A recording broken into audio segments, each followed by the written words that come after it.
ആട്ടിൻകുട്ടിനെ കണ്ടായിരുന്നോ നീ? ആട്ടിൻകുട്ടിനെ ഞാൻ കണ്ടില്ലല്ലോ. ഞാൻ വിചാരിച്ചേ ഇവിടെ എങ്ങാനും കാണൂന്ന്. ഇപ്പൊ ഇവിടെ ഒന്നും ഇല്ലാലേ. എന്റെ കുട്ടൂസ് എവിടെ പോയിന്നാവോ? അയ്യോ, കാണാനില്ലേ? വിഷമായല്ലോ.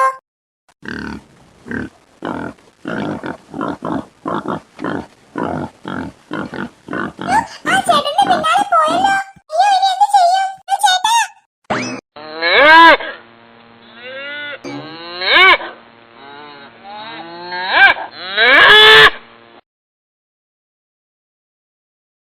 അയ്യോ, ഈ ഭ്രാന്തപോത്തിന് എന്തിന്റെ അസുഖമാ? ചേട്ടാ, ചുവപ്പ് കണ്ട പോത്ത് പിന്നാലെ ഓടും, അറിയില്ലേ? ചേട്ടൻ എന്താ ചുവപ്പ് കൊടിയും കൊണ്ട് നടക്കുന്നേ? അയ്യോ, ഞാനതൊന്നും ഓർത്തില്ലേ. അയ്യത്തിന് ഒന്നും പറ്റാത്ത രക്ഷപ്പെട്ടല്ലോ ചേട്ടാ, അതിന്റെ വലിയ കാര്യം. രക്ഷപ്പെട്ടെന്നാ? ജീവനം കൊണ്ട് ഓടിയപ്പോ രക്ഷപ്പെട്ടതാ. സോറി ചേട്ടാ, ഞാൻ ശ്രദ്ധിച്ചില്ല. എന്ത് ശ്രദ്ധിച്ചില്ലാന്ന്? നിനക്ക് ഈ പോത്തിനെ അടക്കി നിർത്താൻ മേലായിരുന്നോ? നിങ്ങളുടെ പോത്തന്നല്ലേ? അതെ, ഞങ്ങളുടെ പോത്തന്നെയാ. പക്ഷെ മുത്തശ്ശി ഇവനെ നോക്കാറ്. ഞാൻ പറഞ്ഞാലൊന്നും ഇവ ഒന്നും കേൾക്കത്തില്ല. എന്നാ മുത്തശ്ശിയെ വിളിച്ചോണ്ട് വാ, ഇതിനെ കൊണ്ട് പോയി ഇവിടുന്ന്. ഞാൻ എന്റെ ആട്ടിൻകുട്ടിയെ കണ്ടുപിടിക്കട്ടെ. ഞാൻ മുത്തശ്ശിയെ കൊണ്ട് വരാം. ചേട്ടൻ അതിന്റെ മേലെ ഇറങ്ങല്ലേ, ഇവൻ കുത്തി കഴിഞ്ഞ തീരുമാനാവും. അയ്യോ, അത് നീയൊന്നും പറയണ്ടായേ, എനിക്ക് മനസ്സിലായി. വേഗം പോയിട്ട് ഇതിന്റെ യജമാനെ കൊണ്ട് വാ. നീ പിരാന്ത. ഓക്കേ ചേട്ടാ, ഞാൻ മുത്തശ്ശിയെ കൊണ്ട് ഇപ്പം വരാം. എവിടെ പോയി എന്റെ ടിംബോ കുട്ടൻ? അവൾ എന്റെ ടിംബോ കുട്ടനെ അഴിച്ചു വിട്ടോ? ഇവിടെ ടിംബോ പോയത് മനസ്സിലാവുന്നില്ലല്ലോ. നീ എവിടെ പോയി കിടക്കുവായിരുന്നടി? എന്റെ ടിംബോ എവിടെയടി? നീ അതിനെന്താ ചെയ്തേ? അവന് പുല്ല് വെട്ടിക്കൊടുക്കാൻ പറഞ്ഞ ദേഷ്യത്തിന് നീ അതിനെ എങ്ങോട്ടേലും കഴിച്ചു വിട്ടാ? ഞാനപ്പോ അവനെ കേട്ടിട്ടില്ലേ? എന്റെ ദൈവമേ, അവൻ എങ്ങോട്ട് ഓടിപ്പോയത്? പിന്നെ മുത്തശ്ശി, അവൻ അങ്ങ് പറഞ്ഞു തൊലക്ക് കൊച്ചേ, എങ്ങോട്ടാ അവൻ പോയത്? ഞാൻ കെട്ടാൻ മറന്നതാ. നിനക്കൊന്ന് കെട്ടിട്ടൂടായിരുന്നോ? ഇവിടെ ഒരു ചേട്ടൻ വന്നിരുന്നു. ആ ചേട്ടന്റെ കയ്യില് ഒരു റെഡ് ടവൽ ഉണ്ടായിരുന്നു. അത് കണ്ടിട്ട് അവന്റെ പിന്നാലെ ഓടി. ഇപ്പൊ അവിടെ ഉണ്ട്. ആ ചേട്ടൻ ഒരു കുടിൽ പോയിട്ട് സാധനത്തിന്റെ മേലെ കയറി നിൽക്കാം. അതിന്റെ അടിയിൽ തന്നെ ഉണ്ട് ടിംബോ. മുത്തശ്ശി വേഗം വാ, നമുക്ക് ആ ചേട്ടനെ രക്ഷിക്കാം. പറയടി, നീ നിന്റെ കൂട്ടുകാരനെ വിളിച്ചു കൊണ്ടുപോയിച്ചല്ലേ? നിന്റെ ടിംബോനെ ഉപദ്രവിക്കാൻ വേണ്ടി നീ ആളെ കൊണ്ടുവന്നല്ലേടി?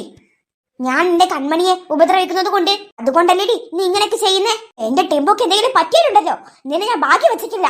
പറഞ്ഞിരുന്നേണ്ട. ഞാനൊന്നും ചെയ്തിട്ടില്ല മുത്തശ്ശി. എന്തിനാണ് ചെയ്യാത്ത കാര്യങ്ങൾക്ക് എന്നെ കുറ്റം പറയുന്നേ? മുത്തശ്ശി എന്തിനാ എപ്പോഴും ഇങ്ങനെ ബിഹേവ് ചെയ്യുന്നേ? എന്തായാലും വേണ്ടില്ല, എന്റെ ടിംബോ അല്ലേ, എനിക്ക് കാണിച്ചു താ. മുത്തശ്ശി, എന്റെ കൂടെ വാ, ഞാൻ ടിംബോനെ കാണിച്ചു തരാം. എന്റെ കൂടെ വാ, ഞാൻ കാണിച്ചു തരാം. എന്റെ ടിംബോ കുട്ട, നിന്നെ ഇവര് ഉപദ്രവിച്ചോടാ? എന്തെങ്കിലും പറ്റിയോന്നൊന്നുമല്ല ചോദ്യം. പോത്തിന് എന്തെങ്കിലും പറ്റിയോന്നാ? ഒത്തിരി വേർത്തിക്കുന്നല്ലോ. ഇങ്ങനെ ഓടേണ്ട ആവശ്യം ഉണ്ടായിരുന്നോ ടിംബോ കുട്ട നിനക്ക്?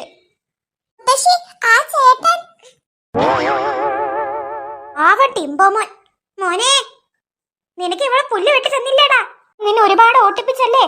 ആ മോനെ, നമുക്ക് പോകാം.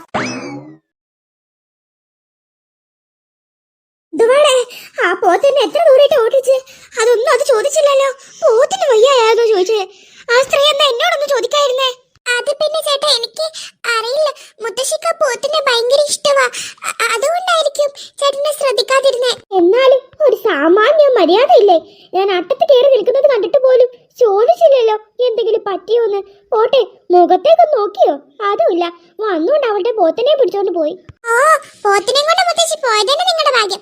അല്ലെങ്കിൽ ഉണ്ടല്ലോ, മുത്തശ്ശി നിങ്ങൾ പോത്തിനെ ഓടിപ്പിച്ചെന്ന് പറഞ്ഞ് പോത്തിനെ കൊണ്ട് തന്നെ നിന്റെ തീരുമാനാക്കി തന്നേനെ. നിങ്ങൾക്ക് ഫാമിലിപരമായിട്ട് വട്ടാണ്? എനിക്ക് വട്ടൊന്നുമില്ല. അപ്പൊ എന്റെ ആടിനെ നിങ്ങൾ എന്തെങ്കിലും ചെയ്തോ? നിങ്ങളുടെ പറമ്പിലേക്ക് എന്റെ ആട് വന്നത്. ആട് ഞങ്ങളുടെ പറമ്പിലേക്ക് വന്നെന്നോ? എന്നാ തീരുമാനമായി. എന്റെ മുത്തശ്ശിയുടെ പറമ്പിലേക്ക് വേറെ ആര് വരുന്ന മുത്തശ്ശിക്ക് ഇഷ്ടമല്ല. എന്റെ മുത്തശ്ശിന്റെ ആടിനെ എന്തെങ്കിലും ചെയ്തോന്ന് ആർക്കറിയാം? അയ്യോ, എന്റെ ആട്ടുകുട്ടിയെ നിങ്ങൾ തന്തൂരിയാക്കിയ ചേട്ടാ.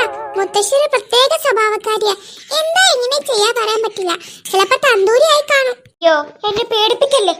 എന്തായാലും തന്തൂരിയാക്കാനുള്ള സമയമൊന്നും ആയിട്ടില്ല. പോയിട്ടൊരു 10 മിനിറ്റ് ആയുള്ളൂ. എന്നാ ഞാൻ മുത്തശ്ശിയോടൊന്ന് അന്വേഷിച്ചു നോക്കട്ടെ. നീ അന്വേഷിച്ചു നോക്കിക്കോ. ആ സൈക്കോന്റെ അടുത്ത് ഞാൻ പോയി ചോദിച്ചാലേ വേറെ എന്തെങ്കിലും സംഭവിക്കും. എന്നെ മുത്തശ്ശി സൈക്കോന്നൊന്നും പറയരുത്. എന്താ ഇവിടെ? ഇതാരാ മോളെ? നിങ്ങൾ ആ മുത്തശ്ശിയുടെ മോനല്ലേ? ആ മുത്തശ്ശിയോ? അതേതാ മുത്തശ്ശി? ആ മുത്തശ്ശിയുടെ മോനാണോ ചോദിച്ചാൽ എനിക്കറിയില്ല. ഓ, അപ്പുറത്തെ പറമ്പിന്റെ ഓണറില്ലേ, അവന്റെ മകനാണോ അത്? അതായത് ഈ കൊച്ചിന്റെ ആരയിലാണോ നിങ്ങള്? അതേലോ, ഇവളുടെ അങ്കിളാ ഞാൻ. എന്തേ? അപ്പൊ എന്റെ അങ്കിളെ ആരാ അങ്കിള്? നിന്റെ അങ്കിൾ അവളുടെ പ്രായം എനിക്കില്ല. എന്നാ ചേട്ടാ, നിങ്ങളുടെ അമ്മേന്റെ കയ്യില് എന്റെ ആട്ടിൻകുട്ടി പെട്ടിട്ടുണ്ടെന്നാ തോന്നുന്നേ. എനിക്ക് അതിനൊന്ന് തിരിച്ചു തരാമോ? നിന്റെ ആട്ടുകുട്ടി ഇങ്ങനെ എന്റെ അമ്മയുടെ കയ്യില്? ഓ, അവൻ വഴി തെറ്റി അറിയാതെ നിങ്ങളുടെ പറമ്പിലേക്കൊന്ന് വന്നിരുന്നു. പിന്നീട് എന്താ സംഭവിച്ചെന്ന് എനിക്കും അറിയില്ല, ആർക്കും അറിയില്ല. ഇവള് പറയുന്നു പറമ്പിലേക്ക് ആരെങ്കിലും വന്നാൽ മുത്തശ്ശി ബാക്കി വെക്കത്തില്ലെന്ന്. ഓ, പറമ്പിലേക്ക് വന്നിരുന്നോ? ഞങ്ങളാരും കണ്ടില്ലല്ലോ. അങ്കിളെ, അങ്കിള് ക്ലാസ്സിന് പോയില്ലേ? ഓമ നിൽക്കായിരുന്നു. അപ്പോഴാ ഇവന്റെ ശബ്ദം കേട്ടത്. ഇതാ പ്രശ്നം നോക്കാൻ വന്നതാ. ഓ, എന്നാലേ നിങ്ങൾ എനിക്കൊരു സഹായം ചെയ്യോ?